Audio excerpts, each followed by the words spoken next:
matin, nous sommes dans un texte de l'Ancien Testament. C'est le premier message d'une série de messages. Je lance la série. Et c'est sur la vie d'Élie. C'est dans l'Ancien Testament. Élie et la puissance de Dieu. Donc cette semaine, c'est moi qui lance. La semaine prochaine, donc c'est Emmanuel. Et on va découvrir des choses un peu étonnantes ce matin. Alors, on va lire le texte. C'est possible? Ok. Je veux dire le verset, le Roi 17, versets 8 à 24. Alors, l'Éternel lui adressa la parole en ces termes. « Mets-toi en route et va à Sarepta, dans le pays de Sidon, et installe-toi là-bas. J'ai ordonné à une veuve de là-bas de pourvoir à ta nourriture. » Élie se mit donc en route et se rendit à Sarepta. Lorsqu'il arriva à l'entrée de la ville, il aperçut une veuve qui ramassait du bois. Il l'appela et lui dit « S'il te plaît, va puiser un peu d'eau dans une cruche pour que je puisse boire. » Comme elle partait en chercher, il la rappela pour lui demander « S'il te plaît, apporte-moi aussi un morceau de pain. » Mais elle lui répondit « Aussi vrai que l'Éternel, ton Dieu, est vivant, je n'ai pas le moindre morceau de pain chez moi. Il me reste tout juste une poignée de farine dans un pot et un peu d'huile dans une jarre. J'étais en train de ramasser 2 bouts de bois. Je vais rentrer et préparer ce qui me reste pour moi et pour mon fils. Quand nous l'aurons mangé, nous n'aurons plus qu'à attendre la mort. » Élie reprit « Sois sans crainte, rentre, fais ce que tu as dit. Seulement, prépare-moi d'abord, avec ce que tu as, une petite miche de pain et apporte-la moi. Ensuite, tu en feras pour toi et pour ton fils. Car voici ce que déclare l'Éternel, le Dieu d'Israël. Le pot de farine ne se videra pas, et la jarre d'huile non plus, jusqu'au jour où l'Éternel fera pleuvoir sur le pays. » La femme repartit et fit ce que Élie lui avait demandé pendant longtemps et eut de quoi manger, elle et sa famille ainsi qu'Élie. Le pot de farine ne se vida pas et la jarre d'huile non plus, conformément à la parole que l'Éternel avait prononcée par l'intermédiaire d'Élie.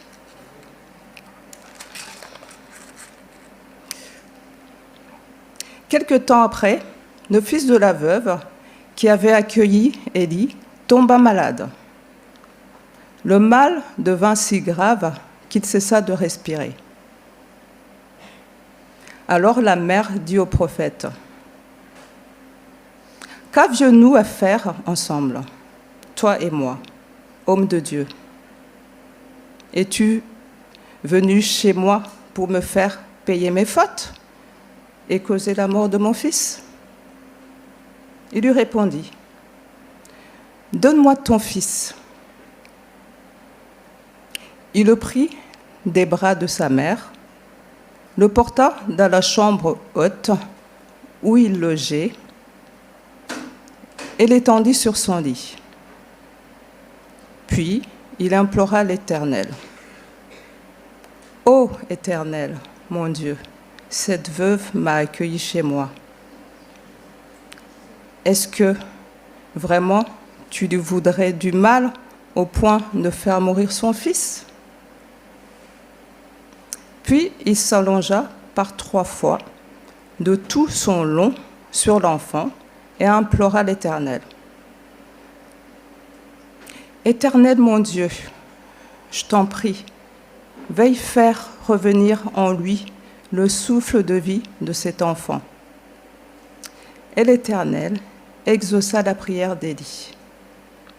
Le souffle de l'enfant revint en lui et reprit vie.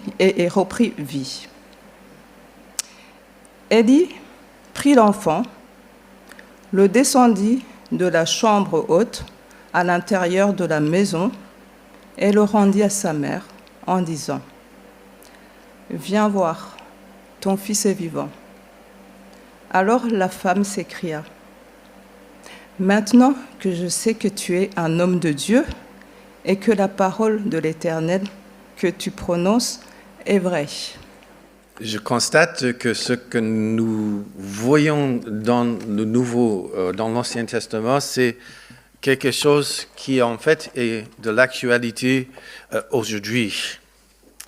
La question c'est comment savoir qui est le vrai Dieu. Quand je discute avec des amis à Chevry ou ailleurs, souvent la question de religion c'est oui, mais vous savez, je ne sais pas. Bouddhistes, musulmans, chrétiens, qui sait ce qui est vrai? Vous avez jamais entendu un peu ce genre de discussion? J'étais en train de discuter une fois avec quelqu'un et il me disait, toute ma vie j'étais athée, j'arrive à concevoir qu'il y a des choses spirituelles dans la vie, mais j'ai du mal à imaginer qu'il y a vraiment un Dieu personnel. Elle réfléchit. Et j'ai le sentiment, c'est une intuition, qu'aujourd'hui, les gens, ils cherchent des réponses spirituelles sans savoir qu'ils cherchent Dieu. J'ai discuté juste il y a 2 semaines, 3 semaines, je ne me souviens plus maintenant, avec quelqu'un et elle me disait...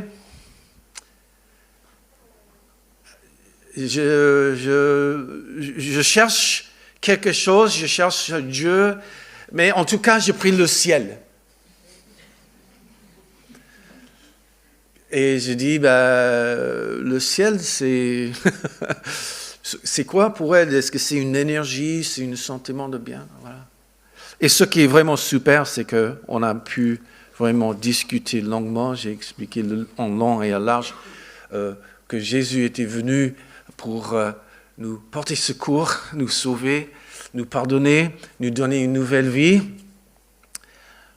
Elle a lu une prière et elle a dit, mais en fait, c'est exactement ça que je cherche. Et elle a donné sa vie à Jésus ce jour-là. J'ai dit, mais je pense qu'elle n'est pas la seule qui en recherche. Qui est le vrai Dieu? À l'époque d'Élie, la nation d'Israël était divisée en 2, le royaume du Nord et le royaume de Juda. Notre histoire de ce matin se passe dans le royaume du Nord. Et en fait, nous nous trouvons, sans le savoir, dans une histoire de conflit. Il y a une confrontation. Mais comment ça? Alors, quand Dieu a formé la nation d'Israël, il avait un plan. Et ce que Dieu voulait, il voulait que la nation d'Israël soit une lumière pour les autres nations. Exode 19:6 dit, « Mais vous serez pour moi un royaume de prêtres, une nation sainte. » Ésaïe 49:3 le dit autrement, il m'a dit, « Israël, tu es mon serviteur, je manifesterai ma splendeur au travers de toi. » Voici le plan de Dieu pour Israël. Il voulait que Israël soit une bénédiction pour les autres. On se souvient de ça parce que c'est la promesse que Dieu a faite à Abraham. Mais dans le contexte là, aujourd'hui, ce matin, c'est tout autre. Si on regarde dans le chapitre qui précède, en 1 Roi 16, on trouve la phrase suivante.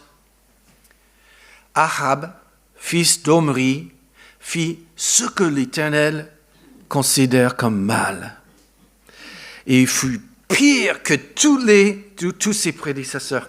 Non content d'imiter les péchés de Jéroboam, donc c'est un roi qui a un peu amené le peuple de Dieu loin de Dieu, le fils de Nébat, il épousa encore Jézabel, fille d'Ethbal, le roi des Sidoniens.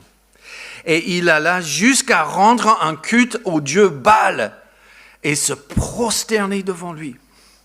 Il construisit un temple en l'honneur de Baal à Samarie. Il dressa un autel. Il érigea aussi un poteau sacré à la déesse Ashra. Et par tous ses actes, il irrita l'Éternel, le Dieu d'Israël, plus que tous les rois d'Israël qui l'avaient précédé. Waouh! Le roi d'Israël qui est censé diriger un peuple qui était là pour être une bénédiction pour Dieu, et qu'est-ce qu'il fait? Il prend le peuple de Dieu, il les dirige carrément dans le sens inverse. Et donc on a cette question. Qui est vraiment Dieu? Alors, par le passé, Israël a vécu des moments où certains avaient oublié Dieu. Ils avaient oublié tout ce que Dieu a fait pour eux. Mais nous avons ici toute la puissance du gouvernement qui fait tout son possible pour détourner le peuple de Jéhovah. Le roi et son épouse veulent remplacer le Seigneur par deux idoles, Baal et Asherah. Les dieux qui sont les deux dieux de la pluie, des récoltes et des tempêtes. Au lieu de louer vraiment le Dieu de tout l'univers, ils disent, on vous donne les dieux qui contrôlent la météo, les récoltes. Et ils n'étaient pas contents juste de dire aux gens, voici un Dieu que vous pouvez louer. Ils ont même chassé les prophètes et les serviteurs de Dieu.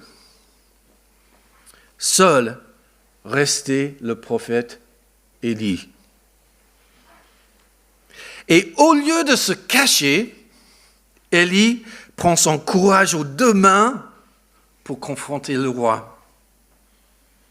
1 Roi 17, verset 1, un prophète nommé Élie, originaire du village de Tishpé, vint dire au roi, « Aussi vrai que l'Éternel, le Dieu d'Israël que je sers est vivant, il n'y aura ces prochaines années ni rosée de pluie, ni rosée ni pluie, sauf si je le demande. » Waouh! Ok, donc on va se mettre dans la tête. Le roi arabe, il veut louer le Dieu de la météo. Et qu'est-ce qu'il dit?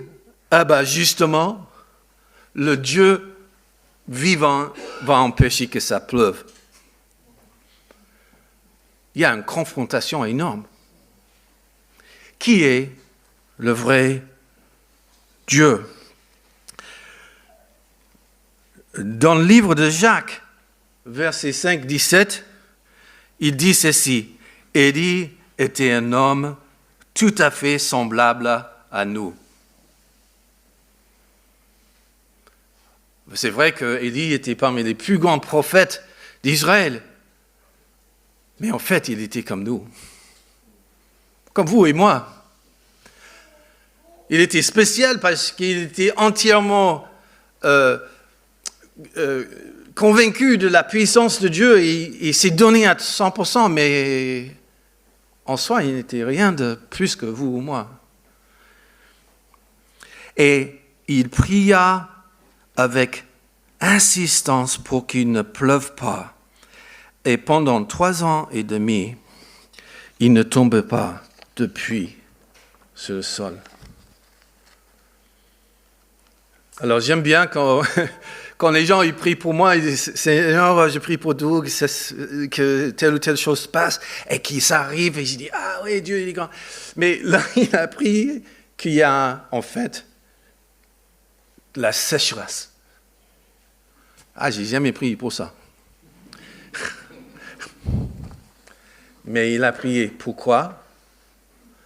Parce qu'il voulait montrer celui qui contrôle la météo, ce n'est pas les faux dieux, mais c'est le vrai Dieu vivant.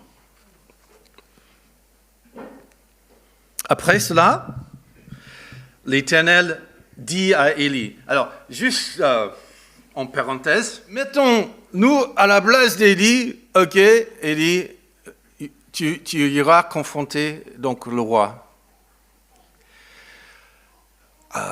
Ok. Alors le roi, il était un roi puissant, un roi qui était un guerrier en fait. Et donc on va confronter le roi, mais qu'est-ce qui se passe après?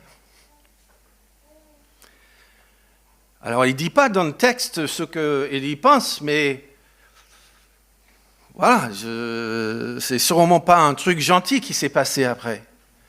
Et qu'est-ce que Dieu fait pour Élie? Il lui a dit, mais Élie, je vais te cacher quelque part. Quitte ce lieu, va vers l'est, cache-toi dans le ravin du torrent de Kérit à l'est. L'eau du torrent te servira de boisson et j'ai ordonné aux corbeaux de te nourrir là-bas.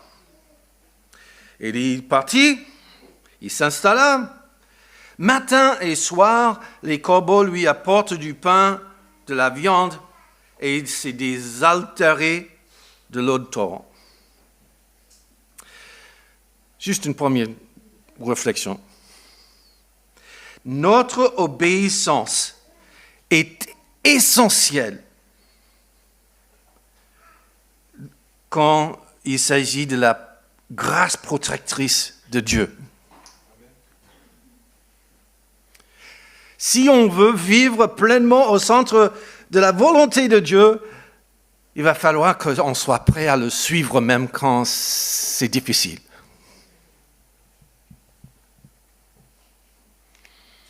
Et donc, voilà, caché, protégé, Élie s'installe dans une vallée près d'un torrent d'eau.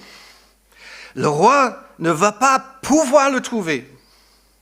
Et pendant un bon moment, pendant que tout le pays est frappé par la sécheresse, Élie est tranquille. Il mange bien. Viande et pain à volonté.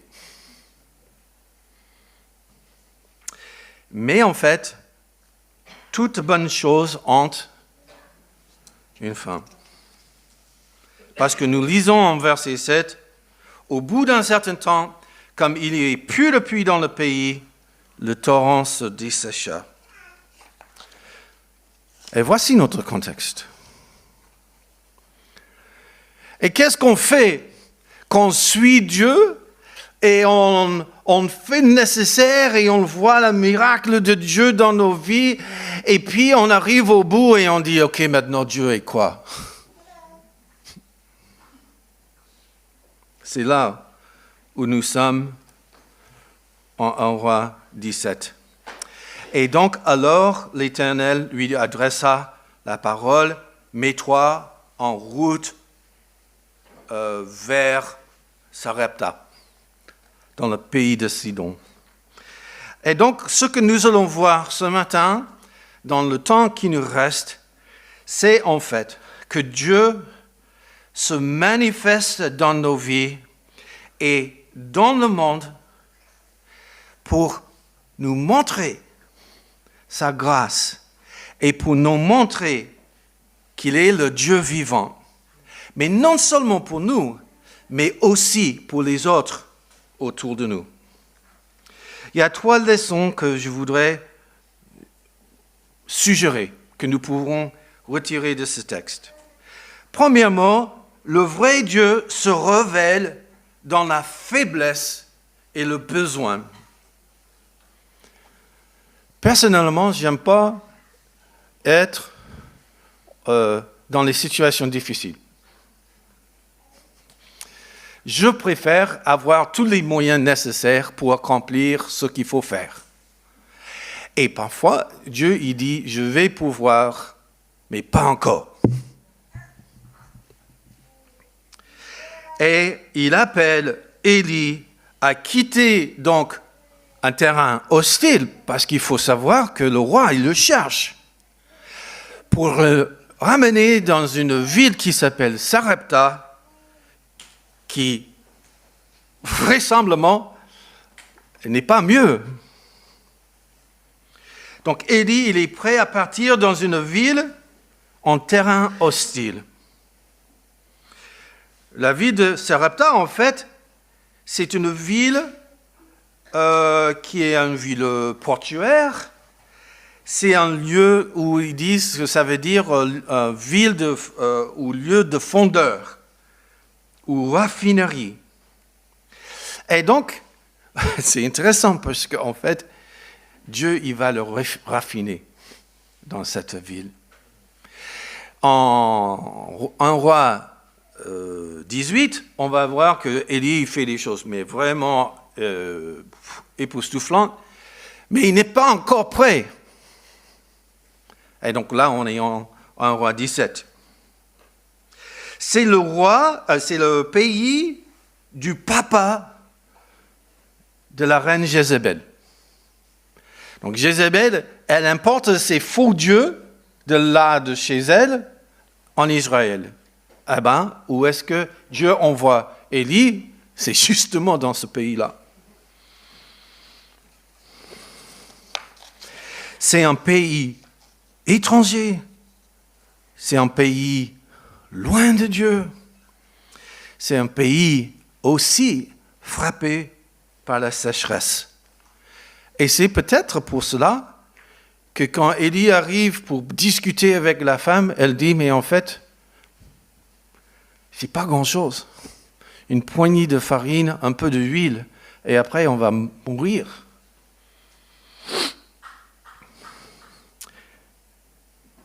Et ce qu'il faut comprendre, c'est que quand Dieu est à l'œuvre, il pourvoit dans les circonstances dramatiques.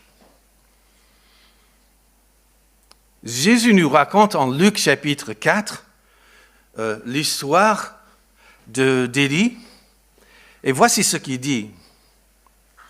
Il y avait beaucoup de veuves en Israël à l'époque d'Élie, quand pendant 3 ans et demi, il n'y avait pas eu de pluie ni une grande famine, et une grande famine a sévi dans tout le pays. Or, Élie n'a été envoyé vers aucune d'entre elles, mais vers une veuve qui vivait à Sarepta, dans le pays de Sidon. Ok, on le sait, on vient de le lire. Voici la réponse des Juifs. En entendant ces paroles, tous ceux qui étaient dans la synagogue se mirent en colère. Pour le Juif, ce n'était pas imaginable que Dieu fasse grâce à quelqu'un qui était de ce pays-là, non juif. En plus, une veuve. Les Juifs sont en colère. Pourquoi? Parce que Dieu dit à Élie, je vais te sauver par le biais d'un païen. Je t'enverrai dans un pays qui ne respecte pas Dieu, où les gens ne connaissent même pas leur Bible, ils ne connaissent pas les 10 commandements, où ils rendent un culte à un faux Dieu. Et en plus, je t'enverrai vers une veuve, une mère de jeunes garçons qui n'a plus de ressources. Et les pauvres, sans ressources, étrangères, on peut imaginer que lui, quand même, il se dit, mais pourquoi là-bas, Seigneur?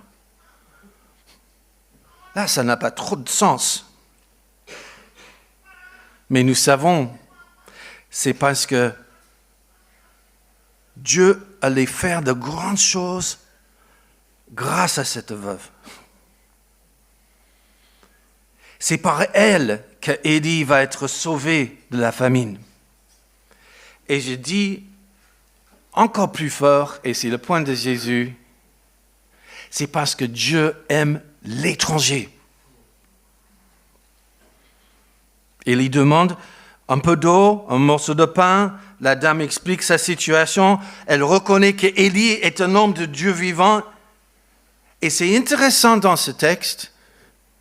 Elle aurait pu très bien dire, ben non, Élie, non, je ne partage pas ce que j'ai. Déjà, ce n'est pas assez pour nous. Non. Ben non. Mais qu'est-ce qu'elle dit? Elle se dit, ok, je fais confiance. Elle fait un pas de foi avant qu'elle connaisse vraiment le Dieu vivant. C'est intéressant.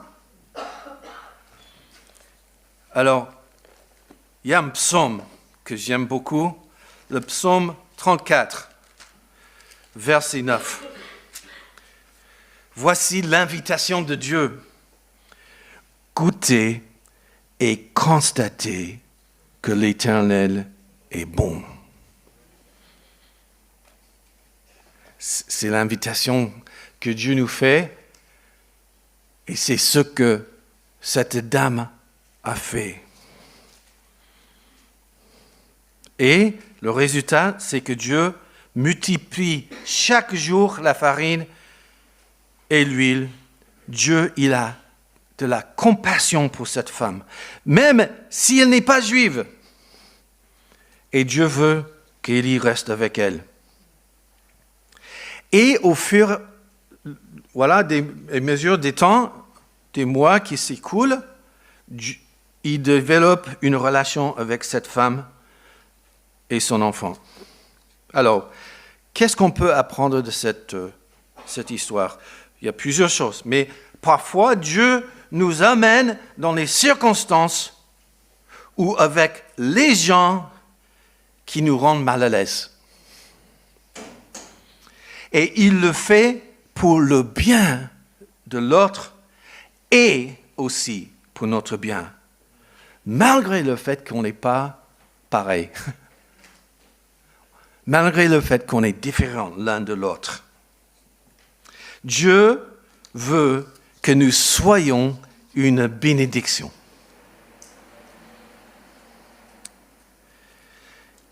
Je ne sais pas si vous connaissez un peu l'histoire de l'Église en Corée du Sud. Mais début du XXe siècle, l'Église en Corée, c'était pas très grande. Aujourd'hui, les plus grandes églises du monde existent en Corée du Sud. Mais il y a 120 ans, ce n'était pas le cas. Et alors, qu'est-ce qui s'est passé? Des chrétiens, ils ont beaucoup prié, ça c'est sûr. Mais ce qui est intéressant, il y avait, donc on avait entendu des témoignages, comme quoi chacun dans cette communauté a pris comme responsabilité de prier pour ses voisins. Et ils avaient l'audace d'aller à chacun et chacune pour demander s'ils avaient des sujets de prière. Parce qu'ils voulaient montrer que le Dieu vivant, il peut agir en leur faveur. Et c'est exactement ce qui s'est passé, et peut-être ça continue aujourd'hui. Un chrétien, il passe chez son voisin, il dit, écoute, je suis chrétien, je suis Jésus, et moi je veux te bénir, et je veux prier pour toi, est-ce qu'il y a un sujet de prière? Et au fur et à mesure que Dieu répond aux prières, des gens ils disent, ah, mais Jésus c'est le vrai Dieu, et ils se tournent vers lui. C'est super. Mais est-ce que ça peut se passer comme ça en France? Ah ben, bien sûr que oui. Alors, à Chevry, une chose que nous avons vraiment à cœur, c'est qu'on est là juste pour faire fonctionner une église, mais nous sommes là pour être une bénédiction aux gens qui nous entourent. Et j'entends souvent, peut-être pas exactement comme ça, mais les gens ils disent, mais moi j'ai le sentiment, mais je suis content que tu sois là, parce que je vois que tu aimes vraiment les gens de Chèvry. Et j'espère que ça, c'est mon désir. Mais parfois, ça va un peu plus loin. Et un jour, Christ est en train de discuter avec quelqu'un qu'elle n'avait pas vu. Elle n'était vraiment pas bien. Et quand Christ a appris que vraiment sa santé était vraiment aggravée, elle a dit, est-ce que je peux venir prier pour toi ? Et la dame ne connaissait pas trop mais ce que c'est la prière, etc. Et qu'est-ce que c'est ? Donc Christ a expliqué que ça veut dire que je viens chez toi, et je vais prier que Dieu il intercède en ta faveur. Peut-être on va lire les Écritures, etc. Et donc elle a dit ok, volontiers. Donc Christ passe chez elle, elle prie pour la dame. Elle prie que le Seigneur l'a guéri, qu'il l'a béni, etc.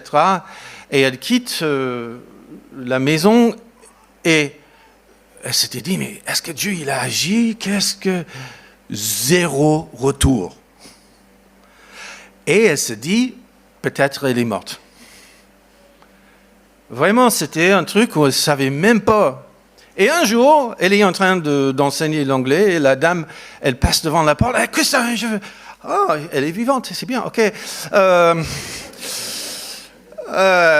Ok, j'ai juste 2 minutes. Donc, elle sort de son cours et elle dit, ouais, comment vas-tu ? Tu vas bien ? Elle a dit, je vais t'expliquer un truc. J'ai voulu te le dire, mais j'ai pas fait. Depuis que tu as prié pour moi, j'ai eu aucun souci de santé. Waouh!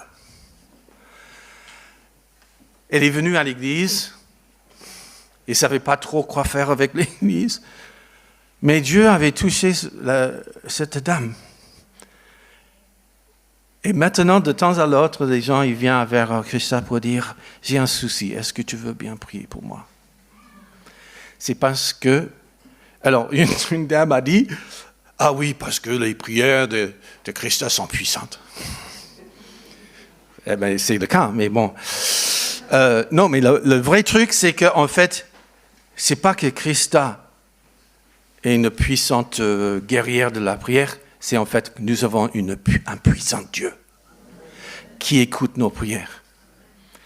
Et donc voici Élie qui est dans cette situation et il intercède et cette dame a de quoi manger.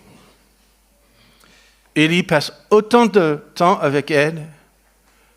Il est une bénédiction pour elle. Dieu pourvoit pour les besoins de cette femme. Et qu'est-ce qu'il arrive ? Son fils meurt. Son fils meurt. Et donc, dans la première partie, on a compris que Dieu est un Dieu de compassion et de grâce. Et dans cette deuxième partie, on va découvrir que Dieu est un Dieu vivant. Et donc, qu'est-ce qui se passe ? Je fais court. Le jeune homme, et on sait qu'il est jeune, parce qu'en fait, sa maman le porte dans ses bras à Élie. Elle dit, mon fils vient de mourir. Catastrophe. Et elle fait la réflexion suivante. Pourquoi tu es venu chez moi ? Est-ce que Dieu a fait ça pour me punir de mes péchés ?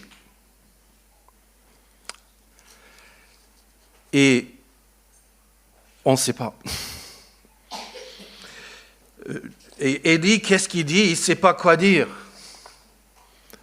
Et nous non plus. Quand quelque chose arrive dans la vie de quelqu'un, il y a la catastrophe et on se dit, mais Seigneur, pourquoi ? Je t'ai fait quelque chose. Tu me rattrapes pour ce que j'ai fait. J'ai pas été assez bon. Pourquoi Dieu ?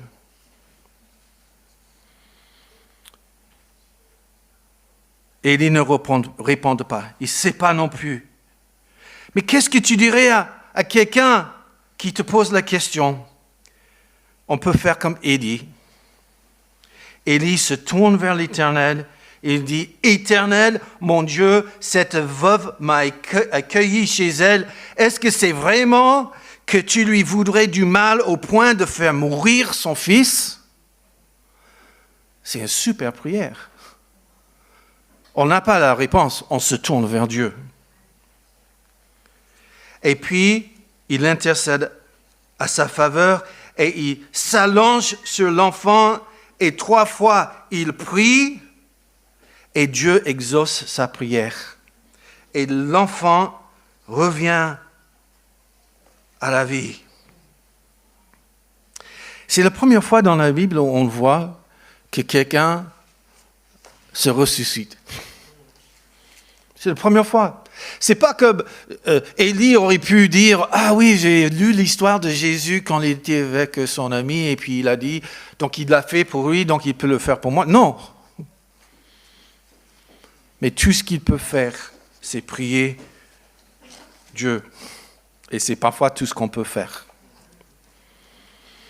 Et Dieu, il peut répondre puissamment à nos prières. Dieu l'exauça. Le souffle de l'enfant revint et il reprit vie. Et Élie présente donc le fils, il dit, viens voir, ton fils est vivant. Et regarde ce que la femme dit. Maintenant, je sais que tu es un homme de Dieu et que la parole de l'Éternel que tu prononces est vraie. Alors, mais la veuve a déjà vu comment Dieu a pourvu tous les jours pour ses besoins. Elle a eu des maintes discussions avec Élie concernant Dieu, serment autour de la table. Mais c'est quand elle a vu son fils vivant qu'elle a proclamé sa confiance et sa foi en Dieu et sa parole. Et c'est comme ça souvent. Les gens ils disent, c'est beau ce que vous enseignez là, c'est bien. Mais est-ce que Dieu il est réellement vivant ou est-ce que c'est un peu théorique? Et souvent, on ne veut pas juste dire, ok, c'est bien, théologiquement ça a du sens. Non. Il veut voir, est-ce que c'est vrai? Alors, je vais terminer avec juste quelques points d'application pour aujourd'hui. Comment servir le vrai Dieu? Alors, avec Élie, on peut vivre avec une attitude d'humilité envers les autres et envers Dieu. Vivre avec des attitudes d'humilité. Je ne suis pas supérieur, vous non plus. On n'est pas mieux que l'autre. On est juste là. Deuxième chose, accueillir l'étranger ou le marginal sans condescendance.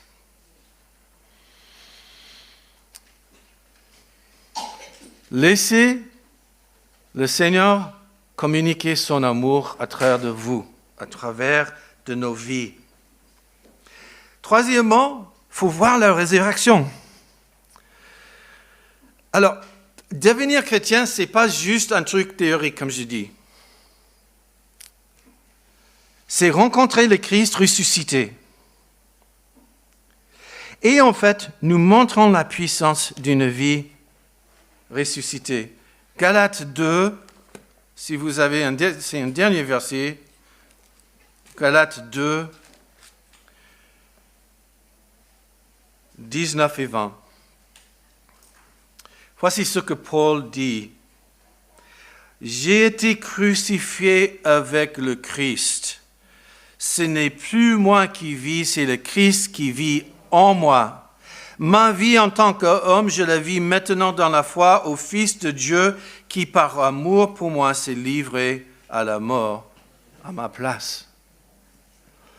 Et donc, est-ce que nous laissons pleinement cette vie de résurrection se manifester dans nos vies quotidiennes?